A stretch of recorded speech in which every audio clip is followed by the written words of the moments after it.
It's been a week of extraordinary COVID infection in Oregon, with 4,500 new cases reported Tuesday of this week, and by Friday, more than double that number. Today, OHA will report 10,451 new daily cases of COVID-19, a sobering reminder of the formidable challenge that lies ahead for all of us.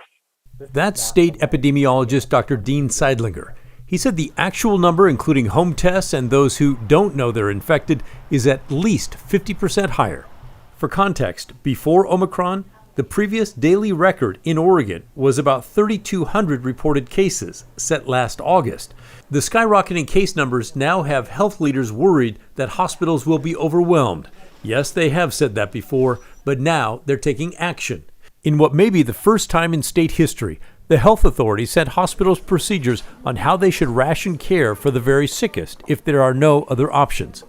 Dr. Dana Harganati is the Oregon Health Authority's chief medical officer. If Oregon's hospitals have a number of patients present for critical care resources that exceeds capacity, and there's no option to transfer patients to other critical care facilities, they may need to use these types of tools.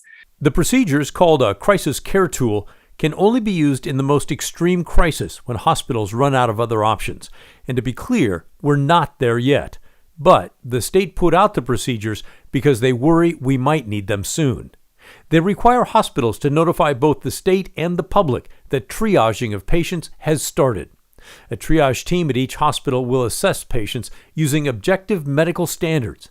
The assessment is focused on answering the question, who is most likely to survive their hospital stay? Patients who have a lower chance of survival may be denied things like ventilators if they're in short supply. It's a chilling glimpse of what health experts worry is ahead for our state. Absolutely. This is a very difficult topic to consider and to work on.